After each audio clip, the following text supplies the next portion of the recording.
All right, beautiful people. Episode 41 of the I Say That to Say This podcast. I'm not even going to delay this thing. I'm here with the legend himself, Eddie Truck Gordon. What's up, man? Oh man, thank you for having me, Bo. You're the man. I'm super excited for being on the show. Long time overdue. Yeah, no, seriously, it is. And I appreciate you pushing through, not feeling well. You know, and I saw a thing today. I think it's Daniel DiPiazza, his name is. He said, when you make plans, I mean, not like you cancel, but when you make plans and you cancel, it's very important you follow through because you train your subconscious mind to always follow. You know, if you like forget about it, you train your subconscious mind to just give up on your plans. So Yes, when you hit me like, yo, whenever you're ready, I'm like, yo, this guy's fucking awesome. Like, I was no, like, listen, I'm a big believer. If you say you're gonna do something, you follow through with it, you get it done. You know, things happen in this world, but like you said, you touched on already instantly, like a huge part that I preach to people as a fighter, as an author, as a father. You know, the subconscious mind. You know, we're too trained. We're like trained and programmed where we don't even realize it. But it's like we're in a trance and we don't realize how great we could actually be because our subconscious mind is just like tamed. So I'm a big believer. I try to actually, believe it or not, I train my mind at night while I'm sleeping. I try to unlock all those faulty, securities that society put on me, man. Yeah, sure. No, that's awesome, man, and that's definitely the key. So, first things first, I also love connecting with people from Long Island. So I'm glad to have another Long Island guy sitting right across, well, not, virtually right across me, but you know what I mean. So, you're a fighter. And I, like I said before we started, I love the tenacity of what you have and what you bring. It's not even, like you said, not even just a fighter. I don't want, not just to group you that, but the way you train your mind. You know, it's bigger than just stepping in a ring or an octagon or whatever it is. The way you train your mind to fight is why you're successful and why people win. No, I appreciate that, man, and I think everything boils down, to mindset for me because, when I first started on my journey of fighting, I was an athlete, college athlete playing football, and when I told people I wanted to transition into mixed martial arts, they looked at me like I was crazy because I already had a good job, desk job, and they were like, "What do you mean? Again, a cage and fight? You're stupid. You're crazy. That'll never work. It'll never happen." And I just got a deep-rooted belief in myself that no matter what I put my mind to, I'm going to accomplish. And when somebody tells me, no, I can't, that just pushes me and motivates me to push through, that much harder. Absolutely. And it's funny you bring that up. I happened to see something on your Instagram that I was going to ask you about. So it's the perfect segue. When you were, I think you said you were in middle school and a teacher told you that you couldn't, you couldn't become champion or you just couldn't become a fighter? My teacher, we had you have this career day, right? And they have all these different people come in and they went around the whole entire room. They asked everybody what they want to be. When I said I want to be a professional athlete, I want to be a football player, my teacher smirked and laughed at me and said, nah, let's be a little bit more realistic. That's not going to happen. And it drove me nuts. It irked me because I was just as a kid, you have all these big lofty dreams. And for an adult to kind of shoot it down like that, it's frustrating. I think too many times as adults, we do that to kids. When you talk to a kid, you look in their eyes, when they ask you, when you ask them, what do you want to be? They get so passionate. They start going on a tangent, on a rant, and we miss that as an adult. So when she told me that, I went home that night, got that thick packet of, I think 500 sheets loose leaf, and I just kept on writing my name over and over and over again. And I said in my mind that my signature is going to be worth something one day, and people are going to ask me and want me, to give them my signature. And, that teacher now, I got the last laugh. So, nah, that's awesome, man. And so, do you think it's programmed in you from young? Because to just have that mindset of what, no, nothing's going to stop me. Because to go home and write your name, 1,000 times or whatever it was, or fill up, probably way more than 1,000 times, but just to fill up paper and just to have that determination. Do you think that was just in you from birth? I don't know, man. You know what? Listen. I didn't have an easy childhood. I didn't have a childhood like some kids who are struggling a lot more than I. But everything I've known in my life that I ever wanted, my parents just instilled it that we have to work for it. I think that hard work's going to beat talent any day of the week. So for me, as a young kid, that's all I knew. Like I remember getting my first pair of nice sneakers. I had to raise money for it. Like my mom was not having it. As a Jamaican immigrant, she was not buying me those expensive shoes. She had a budget, and she was like, "Okay, your sneakers are gonna cost me $34.99. Anything else you want, you gotta go out there and get the rest." And I'll never forget one of those Deion Sanders, man. Deion came out with those like they had a little hologram looking thing on the side, and I wanted those sneakers so bad, but they were $50-something plus out of my range, so I had to bust my tail and work and bust tables and do everything. I still came up short. My big brother gave me the difference. So those sneakers I worked my tail off for. So and a young kid, man, that's like all I known was like hard work. And I was also a very stubborn child. I'm not going to make it seem like I was the perfect kid growing up. So I think sometimes being stubborn helps you. So I agree with that. Definitely. My wife would probably disagree, but I definitely, I definitely agree with being stubborn helps. I second that. So now I'm curious about before you went into fighting. So you said you had a desk job. Was that after college or? Yeah, it was after college, man. I went up and down the roller coaster of corporate America, man. I worked at JP Morgan for a while as a banker. I worked at a private publishing company, being like a head finance director for there. Worked as like doing sales for a home remodeling company. And every time I had a job that I was doing well at, it was like there was always something missing. Like that wasn't me. Like that wasn't the path in life that I envisioned. I could have kept that route and been very, very successful. But it just wasn't the path that I wanted for me. And I feel like I went that route probably because I wanted to make like my parents happy, make other people happy that I cared about, but it wasn't making me happy. And I feel that, when you're older, we can't just take those big risks. We got responsibilities. So, when I was younger, I'm like, man, I should have did this a lot earlier. But, you're never too old or never too young, to have success. Success has no age limit. So for me, that's huge. I definitely agree with that. And I tell my dad that also, and he's like, yeah, but I'm a little older now. And I'm like, no, man, the Colonel came up with the recipe at 65. You never know. Exactly. You know what I mean? Yeah. You really never know. So what was it? Was it like a defining moment or something? What was it when you were sitting at your desk and you're just like, I can't do this anymore? Well, you want to something crazy, man. It's actually, I remember like yesterday, I was literally, went on vacation. Me and a whole bunch of my coworkers, the CEO of my company, we went to Atlantic City because my vacations are a little bit different than most people. I don't like going to the beach and playing in the sand. I like to compete. So I like to gamble. I like to travel. So we did that. I went to Atlantic City. Then we shot over to Philly and we went to watch UFC 101. I remember it was Anderson Silva versus Forrest Griffin. I sat ringside and I'm watching these guys fight. I never went to a live event before. That's my first one. Wow. And I'm sitting there watching from like the prelims all the way until like the main event. And the electricity in the crowd, I was sitting there watching with different eyes. I'm like telling all my boys, yo, I can do this. I'm giving this a shot. Every single one of them laughed at me and said, yo, it's the alcohol. It's the Red Bull and vodka that's talking. You're out of your mind. I see your work on Monday. But it wasn't the alcohol, man. It was just the belief I had in myself.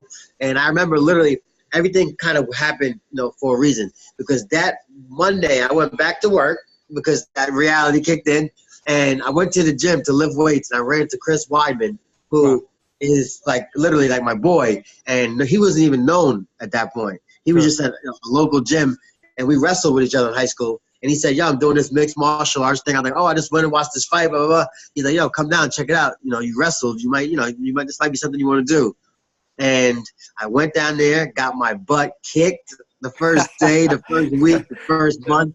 And it sounds crazy, but I was addicted. I was like, I want to learn that. Like that now, I want to learn that. And the competition was just phenomenal, and I just loved it. Wow, that's amazing. So you were here at Serra-Longo, right? Serra-Longo, yeah, right here now in Long Island. Okay, sure. That's awesome. So, I mean, that's just crazy to me that you bumped in, like they're both that path. You bumped in him. He's like, yeah, come on, try it down. And look what you both have become. I remember watching Chris Weidman. I don't remember when it was. Probably like 2012, maybe 2011, when he won Submission of the Night. I don't remember where they were. I believe they were in Vegas. I don't remember. Oh, I think they were like in Oklahoma City or somewhere crazy. Sure. Where he had to stay. I think he had like the standing guillotine or something, I believe. Yeah, right. I remember seeing him, and I'm like, Jesse Boswell, I believe. yeah, I'm telling you, I saw him, and I'm like, this dude's gonna be special, man. And I wasn't really into UFC then, but it was kind of him. He brought me in. Just seeing, that Long Island just caught me, and I'm like, I gotta follow this dude. And it also led me to bumping it. I mean, years later, but led me to bumping into you in Atlantic City. I'm like, oh shit, that's him. Like, so, yeah, wow, that's crazy. I'm a big believer, man, and things happen for a reason. So, it's crazy because when I respond to people on social media, right, the first thing I always say is, "This really you?" I'm like, to me, it's crazy because I'm a regular guy like everybody else. Like, there's nothing more that would have made me happier than when I was a kid growing up. If I'd have reached out to one of my idols, one of my people that I watch on TV, and they would interact with me, like, I would have been through the roof, through the wall. So when kids, especially kids, like when they reach out to me, man, like, I don't care how busy I am, I try to make a conscious decision to respond back to them, whether it's just like, hey, what's up, man, be right back, just something. I don't want to leave them hanging because you don't know what path that kid is taking. And for me, when I wrote my book and I was like on the fence, like, I don't know, what am I doing? This is kind of crazy. What do I know about being an author? And after I launched it, like a couple weeks later, I started getting people reaching out to me and and it was crazy because there was a lot of kids. And they were like, oh, thank you so much. I was so depressed. I didn't know that you went through this, because I kind of opened up a little bit in my book, and, there's definitely some room, to open up some more. But I was bullied. I was picked on. I battled depression. I think a lot of times nobody wants to talk about their insecurities. They want to always, especially as a man, you want to feel strong. You're invincible. Nobody want to talk about their insecurities, and I talk about it because it made me who I am, and I made mistakes in my life, and that's what makes me human too. So I felt like I connected with people on a different level, and it's exciting, man. To me, it's just as exciting as getting in the cage. It's crazy. Sure, that's awesome, man. So now, also with your book, what made you want to write a book? What made you want to tell your story? Well, it was a combination of two things, man. Like, I used to always go to schools. I used to speak to the kids because that's like one of my passions, doing motivational speaking, and just kind of tell these kids, I think there's another route for them. Tell them what teachers don't want to tell them. Like, right. Yeah, you want to be a professional basketball player? Yes, that's great. Hold that dream. You're going to have to do the school stuff because it doesn't matter how good of an athlete you are. You're going to have to need that. So that's going to be a part of your plan. So if you want to be a pro baller, then do this in the school. And every time I would go to like a corporate event and speak in front of a corporation, they will always say, oh, you got anything I can leave with? They wanted something tangible that they could take home. So they almost like they're taking a piece of me back home with them. And then I won a New York Emmy because Newsday did a story on me when I won the whole entire Ultimate Fighter. They followed me around for like 2-3 months, and they won an Emmy award for That's it. Amazing. I'm like, if they won an Emmy award and it's my life, it's my story, I'm a New York Emmy award-winning fighter. Like, heck, nobody knows my story better than me. Let me kind of tell a little bit of what they couldn't they'll tell. So I did that, and I'm blessed. I became an Amazon best-selling author, which I never thought. That was congratulations on that. That's awesome. Thank you so much, man. So it's just I'll put the Amazon link for those listening. The Amazon link is going to be in the show notes. Make sure you click on that and definitely go buy the book. Man, I appreciate it, man. All support. It's changing lives, man. And that's what. And I write my goals down every morning, man. And I've learned that people don't. It's not that we don't write our goals down. Our biggest problem is that our goals are too low, and we actually hit them. So I've done that, and I've done that because I've set some goals and I hit them, and I'm like, what now? What? So now I recalibrated. The best thing is pen and paper. Put it down. I made some very lofty goals, and every morning I wake up, they push me and they motivate me, and I speak them into existence, and like, it's gonna happen, and I'm a big believer in you help other people solve their problems, man. All your problems just tend to disappear. So I'm excited. I definitely agree, and with your goals, it's crazy you say that. I have, as you can see here, just Post-its everywhere. When I think of something, if I have to physically write it down, or I feel like I can't make it happen, it's the strangest thing. I know if I see it on paper, that I can make it happen. And also, That's it, man. I think I forget where I saw it. I think my wife brought it up, but I don't remember where we saw it. We created a vision board. And, you know, some things you put on your vision board may seem, you know, I wrote myself a check. I won't say for how much, but I wrote myself a check, and I'm like, I'm going to cash that check one day. And I see, like, and it's not just about the money or anything, but I just see, like, little things coming into place that when you really visualize it and set your mind to something, you can definitely achieve it. And I like that about you. I also respect 1,000% that you want to change other people's lives, because I think that's the difference maker. So, you know, like, if a dad tells, I'm sure, you know, I'm a father. If I tell my son one thing, I'm sure he believes me. He knows I believe in him. But to hear a stranger or someone like you who he could look up to, he gets your book and he sees you and you tell him he can make it, then it's like, whoa. You know, like, this guy doesn't know me and he says I can do it. This is awesome. Yeah, man. It's so crazy because it's just like hearing from a different voice. As I'm sitting here with you, man, I'm doing the same thing. I'm literally writing stuff down. I'm sending out like different books. Like, sure. It's crazy to me because, like, it's just so on point. Everybody wants to get the book because, you know, they're reading the Amazon reports. It's motivating them. And it's not just, when I wrote the book, I thought it was going to be for salespeople who want to get an edge, to get that mindset to overcome and beat all the obstacles. But the amount of kids that are like, oh, man, I really love it. It has helped me get over this, get over that. And I'm just like, wow. Because when I wrote the book, it's crazy. I didn't want to write a huge 300-page novel. Like, my life is beyond nuts. It's crazy. I could go on and on. But when I read a book, I don't want to read a book that's dragging along and it's taking forever. I want to get there, sit down like a movie, watch it, be intense the whole entire time. And when I'm done, I'm like, man, that was good. I don't want to sit there and drag on and have to read months and months and months. It's like life happens. So when I wrote the book, I took out all of the fluff. I just went straight to the meat and potatoes, and I set it up where it's like a learning tab. It's like a learning tablet. So you get the book, you find out about me, you see my obstacles, you see how I overcome it. I give you 6 different key principles how to overcome yours. So, and I think it's relatable. So young kids know that they don't have to sit there and spend 2-3 months to get through it. You know, and for me, I feel like I wrote it how I would want to read it, because that's kind of the people that I'm going to want to attract. And so far, so good, man. I'm super excited. You guys make Forever Trucking, right? It's called Forever Trucking. Make sure you guys go get Forever Trucking. My man Eddie Truck Gordon. Definitely, like I said, it's in the show links. Make sure you go get that. And I think also, like you just said, I think that's another key, and that's why I love the podcast thing, because it's my, like, creative outlet that I feel like I could pass on to people. It's not writing a book, because writing a book is an amazing accomplishment. You know? Don't sell yourself short, man. I just know it's levels. I know it's levels. Yeah. But I like how you said you didn't put any of the fillers, you didn't put any of the fluff in there. You kept it straight to the point how you would want to read it, and I respect that. I think that's the best way to deliver to people, because it's straight to the and I like, that's why even meeting you, I'm like, this guy's a straight up guy. Like, I like this dude. You know, even talking on the phone or seeing you on social media, you're a straight up guy, and I respect that, definitely.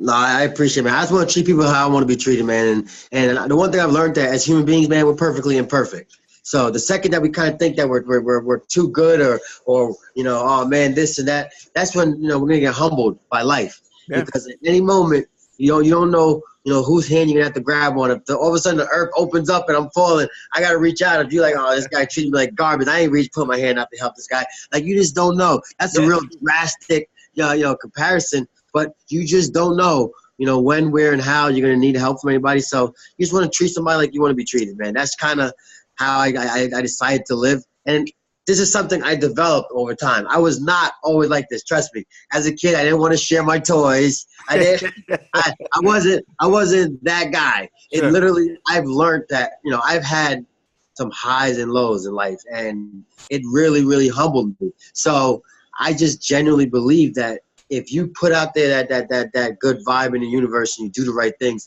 it's like anything else. It's like magnets, man. It's gonna attract that same thing too. If you walk around negative every day and you're wondering why you can't catch a break, it's because, you know, you're attracting all that negativity in your life.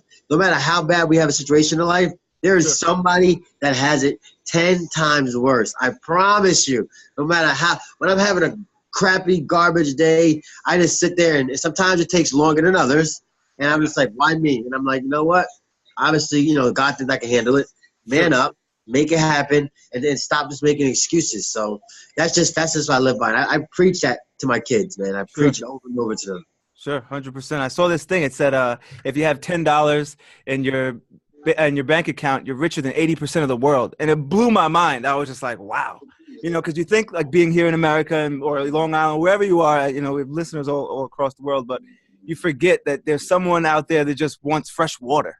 You know what I Yes. mean? So, There's people, like you said, there's people that if you have one pair of rundown, beat up, beat up shoes, you're the one of the wealthiest people in town. And yeah, people don't understand that. We can't grasp that because we're just so used to having. And I want to say with air quotes, the finer things in life. Like to some kid, some shoes are the finer things in life because that's not a necessity. That's a want for them. You know what I'm saying? sure. So it's crazy. We do not understand it until we kind of see all this chaos that's going on, and it sucks. We shouldn't have to go through that and see that to kind of realize it. So if somebody can learn from me, and don't have to go through some of the obstacles and mistakes I made in life, then great. Sure. And speaking of obstacles, now how was it to be on Ultimate Fighter? That is crazy. I tell people, man, like you don't realize because it's TV. Excuse me, before I'm not going to cut you off. Not even just to be on it, to win Ultimate Fighter. I want to make that crystal clear. It's crazy, man. Like honestly, people don't know how much I had to go through just to get there because the season I won, season 19, wasn't even the season I tried out for. I tried out for season 17. I went through the whole entire thing, went to Vegas, did tons of interviews, did everything. And they end up, at that point, I was still fighting light heavyweight. And they end up changing. It was supposed to be light heavyweight and middleweight. And they end up dropping my weight class. They pretty much told me I was too fat. I never made 185. So they pretty much pulled the plug on me. And I was devastated because I had left my job. I started training full time. I was like trying to get down to 185 because I was like, I'm doing it. And at the last minute, it told me, no, we went a different route. So I was traumatized. And then when season 19 rolled around, my teammate, Ali Quinta, was like, yo, they got a season 19. It's your weight class. Give it a shot. And I was just like, I was mentally beat up. I was like, man, I'm just going to find a way to get there. They screwed me last time. I don't know. And lucky enough, he talked some sense to me. I called up the producers. They flew me in, and I was on the show, but it was different because we had to fight to get in the show, get in the house. So it's like you put your whole life on hold. And now you don't even know if you're going to be on the show. You pack your bag. You don't know if you're packing your bag for a weekend or you're packing your bag for 8 weeks. So it's crazy. It's like the biggest. It's like you're a science project. And then to go in there and fight out of 32 people, to be, you got to fight 4 times in a 6-7 week period. You got to make weight. You got to live with people that you don't know. You can't talk to your kids, your wife, nobody. You're just disconnected. Oh, wow, I didn't know. Okay, I didn't know. I didn't realize that was sure. It's crazy. You can't even. My son, when I was on the show, my son broke his arm in a football game. Oh man! And I've never missed a football game. By the time I got back home, he had broke his arm already, missed his games, fully healed. I never even seen his cast. Wow. So it's like when I think about that, I'm like, oh my, like that's crazy. Yeah, like, you were really gone from the world. Gone from the world. Like literally, you feel like you drop off the face of the earth, and you sign confidentiality agreements. So if somebody asks you where were you, you got to make up a lie because for me that season didn't air until almost like 8-9 months later. So it's like it's just crazy. But just being in the house and going through that experience, people do not realize how tough it is. If you ask anybody that's been through that process, they'll tell you that it's 10 times harder than being in the UFC. Like it's literally to go through that process. Like most fighters, you look at these guys, they fight once or twice a year. Sure. You're fighting 4 times in a 6-week period. Wow. Like just making weight alone. Sure. For that, it's crazy. So I think honestly, I don't think I was the most talented, skillful fighter. I probably had the least amount of experience that season. But what I think set me apart was just my mentality. I had broken my foot before I even went there, and I was just like, there's nothing going to stop me. I'm like, when I walked in the house, I wasn't the first pick. I was damn near the second to last pick, and I was like, it doesn't matter. I am going to win this whole damn thing. Bottom line, I didn't care. And I just locked it in my mind, and I just went along my business, and I beat their number 1 pick, their number 2 pick, their number 3 pick, and then I eventually in the finale beat my good friend who was our team's number 1 pick. So It was a great experience, man. It definitely amazing, taught me a lot about life. Taught me a lot about life, man. Not just mixed martial arts and combat sport. Because at that time, I was only involved in the sport for 4 years. So Wow. like even now, this year is gonna be my 7th year anniversary actually competing at all. So I'm still like a baby in in the fight game. Sure. It's exciting for me. That's amazing. And when you said you were only in it for 4 years before winning season 19, that's amazing. And see, when you're looking back on it, 4 years sounds so small, but to all the people listening and to everyone, when you think about, people just started, what is today, the 6th? People just started their New Year's resolutions not even a week ago, and they're already like, oh, I don't know how I'm going to do this. Yeah. You trained for 4 years, which is a long time. It sounds small because I get it when it comes to being like an athlete. Like being in something in 4 years and winning is insane. But 4 years is a lot of commitment. That's a huge commitment to perfecting your craft. You know what I mean? So I think people they may give up too fast, because I know I'm guilty of it myself. You know what I mean? I'm guilty of being like, it's gonna take forever. You know what I mean? You said something that touched the sweet spot. A lot of times, the hardest part, I tell people all the time, because I work with people in fitness, and like I was almost 300 pounds, man. So I know the feeling of losing that weight. When I played football, I was a big guy. The hardest part of doing anything is starting. It's that activation energy to get going.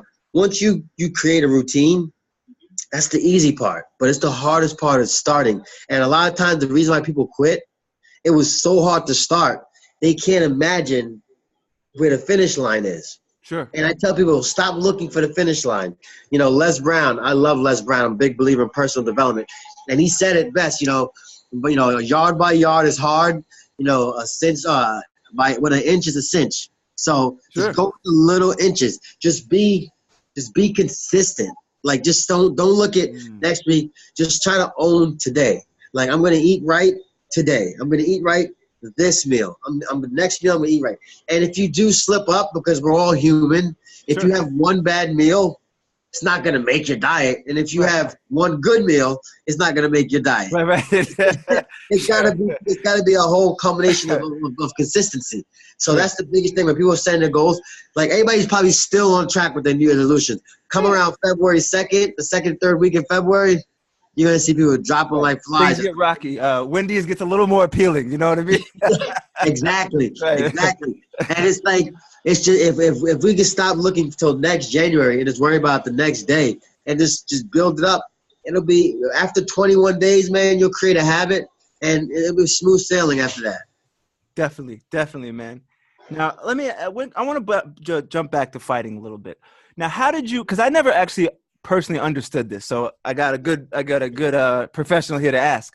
How do you like get into like fighting styles? So did you have a style you wanted to?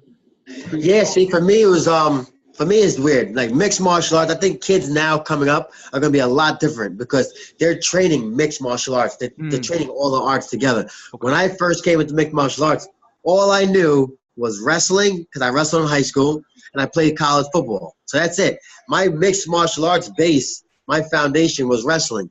Now you have kids that are doing taekwondo, karate, jiu-jitsu, boxing, wrestling. You have kids now that are they're learning mixed martial arts. Wow, so they're learning Muay Thai, boxing, all at once. Whereas when I first came in, I had to learn one, then the other, then the other. And I'm still learning today. Sure. I'm still a novice. I'm still learning. But the kids in 10, 15 years that are going to come up, they're going to be freaking natures, because now you're going to have elite athletes that say, oh, man, there's financial gain. I don't have to worry about anybody. It's me versus one person. I don't have to worry my teammate dropped the ball, my teammate missed the block. It's only me. It's the responsibility is on me. When I win, it's my fault. When I lose, it's my fault. Of course, you have your training partners or your teammates, but there's no blame when you walk in there. So they're going to be training mixed martial arts. I wrestled. Right. They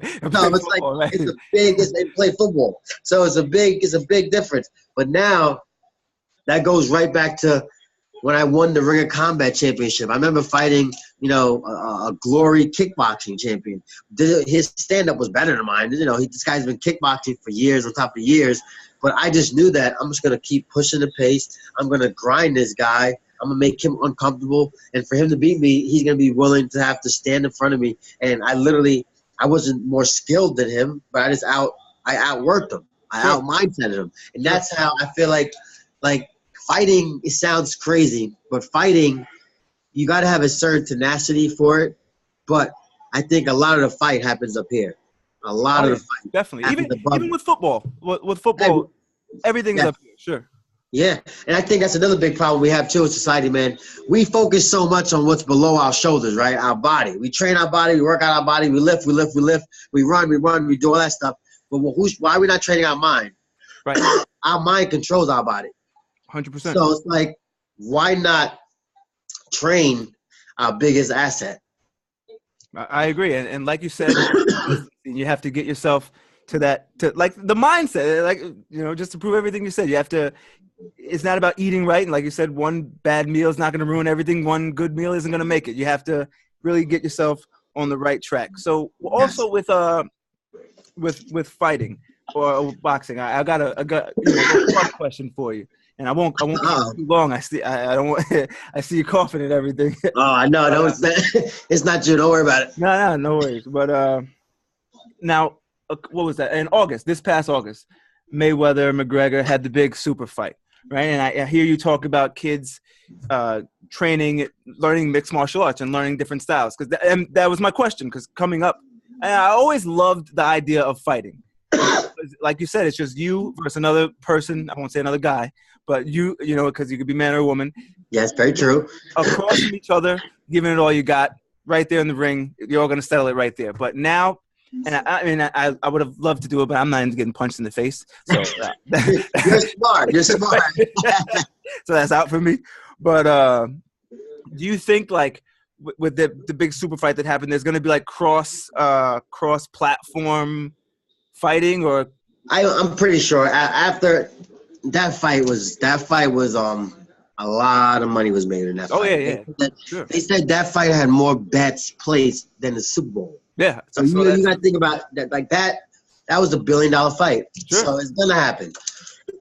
All they did, you think they just broke down the barriers. Roy Jones and Anderson Silva wanted to be the first, and Conor McGregor was the first. Really? I didn't know that. Wow. Yeah, so that would have been a damn good fight, I gotta say. Exactly. They were the same weight. I think I'd still like to see that, actually. Oh my God! And that's what's crazy, because when people were talking about that, they said that will never happen. Never say never. And I got to give Conor McGregor credit, man, because people talk down on him, but if you watch his stuff, man, the guy has a mindset. He sees it. He believes, whether he's completely crazy or not. That's for the outside eyes to determine, but he sees it in his mind and he works towards it. He opened up so many different opportunities for all the other fighters, whereas some people are mad and upset that he made this and he made that, but he's doing things now that's going to open up the floodgates for other athletes, just like a Ronda Rousey. She probably wasn't the best woman fighter that they marketed her to be, but she brought women to the UFC. She brought women combat athletes to a whole nother level. Now you got women that are making millions of dollars. They're getting paid better than some professional boxers who's been boxing forever. So you got to realize that these people, they blaze a trail that's only going to benefit you. And I guarantee you, you're going to see a lot more of that a lot sooner than you actually think and you believe. And, there's some boxers that could be some legit UFC fighters that people don't realize. You look at Triple G. This guy wrestled before, man. He wrestled, right. And I don't care who you are. That guy got great footwork, and if he knows how to wrestle, he can stop you from taking him down. You don't want to stand with that guy. Sure. No, you got to think, man. And as crazy as it sounds, people think if Floyd could master boxing, if he could go back, in time, he could be a heck of a mixed martial artist. Like, you got to realize. I believe it. Look at that guy's footwork and his defense. He's making professional boxers look silly. Like, of course he could. If he got that same work ethic, in mixed martial arts, he could do the same thing there, man. So I don't put limits on anybody because people put too many limits on me. If I would have listened to what everybody thought, I would never be – you wouldn't know who I am. You wouldn't be sitting here having this podcast interview with me. I wouldn't have the platform I got to help and change and shape other lives. So – it's like a catch-22. You tell your kid. What? I think I'd still be across from you for some strange reason. Maybe you'd be in an NFL uniform. I don't know. Yeah, But I listen. think because you have it, like I think the focus here, the main focus is the mindset. Because I think you have what it takes to do whatever you. Because I see you're in a good place. So whether you were like, I don't know, growing pumpkins somewhere, I don't know, but I think you'd be growing big ass pumpkins and doing what you're doing. You know what I mean? I like that. I like that. You know, I'm gonna leave it at that. I'm gonna agree with you. Listen, I think this, man. I think that we're in the age now where there's so many different things that we can do to be successful. If you're not successful, and I'm not saying that we're all gonna be millionaires and billionaires, but there's so many little things that you can do to succeed in life. It's just the little things that's gonna happen. Like, I'll blow your mind, man. I get people all the time inboxing me, asking me, random people I never met before out of a hole in the wall, asking me for money. Oh, I'm running this problem. I don't know this dude from a hole in the wall. I'm like, yo, they got family that I gotta take care of it. But it's random, and I'm like, yo, let me ask you a question, man. Like, what are you doing? Oh, I'm an electrician, or I'm this or that. I'm like, so get your butt up and go work. Like, when I was broke, I used to go to restaurants with my kids and didn't have enough money to order everything that we all wanted. So I'll sit there and make up some excuse telling them, oh, daddy's not hungry. I'll make them lose weight, whatever it is, something, so that I can make sure that they ate what they wanted and they weren't disappointed. So they get a good memory in their mind. So it's like, I made those sacrifices. Why can't you? Sure. Everybody just wants handouts sometimes. It drives me nuts. I think I like to preach that ideas are the new currency. We're in 2018 right now. You don't even need to necessarily be good at anything. If you have the idea and you can work towards it and reverse engineer what you want, I believe you can make it happen. I completely agree with you. Throw that in with execution, and it's done. It's a done deal. I started I always wanted to own a car wash. So recently I actually purchased a van and I started a mobile car wash. Car wash on wheels would come right to you. It wasn't the best time of the year to start it because it's freezing outside, but I know myself. I'm like, you know what? I gotta get everything in place, because one thing I know that's gonna come around, the warm weather is gonna come. Opportunity always doesn't knock at your front door. So right now, you know, it's sitting with snow on the roof, but I know that as soon as it gets a little bit, warms up, I'll be right back out there. And so you just have to have the idea, plan it, put it into place. Yes, man. That's it, man. I love it, man. I tell people all the time, man, you know, oftentimes opportunity hides, you know, behind adversity. So you gotta always kind of think outside the box, man. And, you know, every time there's an obstacle, you can overcome it. And that's when you break through, and that's where you have your success. So sure, because it's never gonna come drop down in your lap or at your front door. Never gonna happen. no, never gonna happen. Like I honestly, I haven't seen a successful person that didn't have to work hard. I haven't seen this. You think about the most successful people that we know in different industries, whether it's basketball, business, Bill Gates, Warren Buffett, Michael Jordan, Tiger Woods. Like, just keep going on. And any sport, they all had some serious adversity. They all failed. They all failed at something. People don't even know that, what you call it, got fired from his own company, Apple. He got fired from his own company he started. Like, people don't even realize that. Yeah, that's it's just like, it makes you sit there and think, like, wow, that's wild. Yeah, no, very true. And another thing I see that we're on the same page with is the guru Gary V. I see whenever I see you posted a video, I think it was a couple weeks ago, and I saw it on his page, but I didn't save it and I lost it. And you posted it, and I was like, yes, thank God. When he says it's not what you have, it's just, do you know how to use it? So when he talked about he's like, the ROI on a piano for him, 0. You know, and I'm thinking, like, for me, 0. Guy like Billy Joel, like Gary Vee said, $1 billion. A basketball for me, I don't know. I'll play D. You probably pick me in a 5-on-5, but as far as going and making money, not gonna happen. But LeBron, $1 billion. So when I saw that, I had to save it, and I'm like, yo, you have to work with what you got. Whether you believe that God gave it to you or whatever you believe in, you have to work with what you have. And I see that you gravitate towards the same kind of energy. You know what I mean? When I see you like Gary Vee, man. It's wild though, because honestly, like, that was another key factor in me doing my book, man. Before I went on the Ultimate Fighter, the past season, redemption season, like, I spoke with Gary, and I was telling him how, you know, dude, this guy is real, and that's what made me say, wow, I reached out to this dude. He literally contacted me back, shot me an email, got me his assistant's number. We started kicking it. And he was like, whatever you want to do, man, doesn't matter what people think. Just do it. He's like, just do it. If you succeed, you succeed. Great. If you fail, you learn, and now you're on to the next thing. He's like he goes and tells me he talks to a lot of old people, and the constant theme is regret. He's like, that's the constant theme that keeps coming up and up and up. And he's like, if you can live a regret-free life, you've been truly blessed. So if we think about that for a second, I'm like, I have some regrets still in this day and age. Sure. But if we can actually live a regret-free life, that's just beautiful, man. Yeah, that's crazy. You know, Gary Vee was the final piece for me starting a podcast. I've been talking about it for forever. I happened to see a tweet from 2000 this year. I happened to see a tweet in like February from 2012, and it said I should start a podcast. And I'm like, damn, that was 5 years, and I knew my podcast was up and on iTunes by March 23rd. But it was Gary Vee to push it over. Like, I'm listening to Gary Vee's podcast. Like, you know what? I've been wanting to do this forever. But I didn't speak to him, obviously, but just even listening to him, like, what are you waiting for every day? It made me want to push and really get things done. And it showed me also, like, you know, no one was stopping me but myself. As soon as I thought about it, I did it within a month. Yeah. You know what I mean? But Truck, man, I greatly thank you for coming on the podcast, man. I really appreciate it. No, make sure you guys go get Forever Trucking. Like I said, it's going to be in the show notes. Definitely click on that. Go order that. Be at your house in 2 days. That's it. 2 days. Amazon Prime.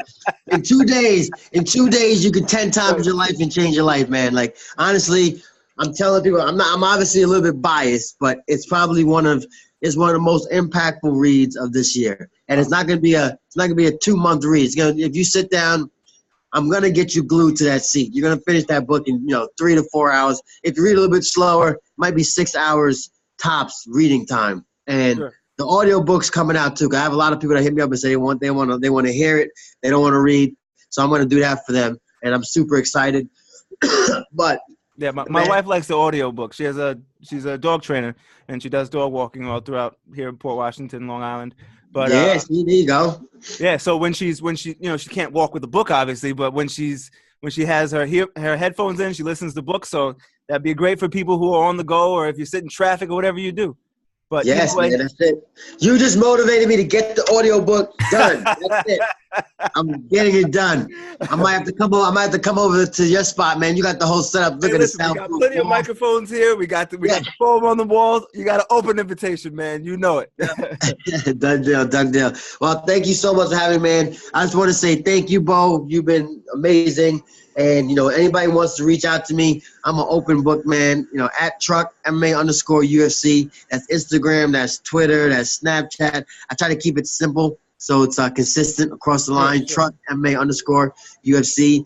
And, I'm just grateful and blessed to have you, to actually have this connection and be on the show, man. I wish you nothing but the best. I already know you're going to be super, super successful. I could tell. I really appreciate that, man. And this won't be the last time we get up either. Definitely. Oh, no, there's no doubt about it. There's no doubt about it. Hey, man, I hope you feel better. And thank you for pushing through and coming on the show. I appreciate it. The people, they'll definitely be in contact with you, man. Thank you so much. Man. No problem. I appreciate it. Thanks for having me. All right, man. Take care.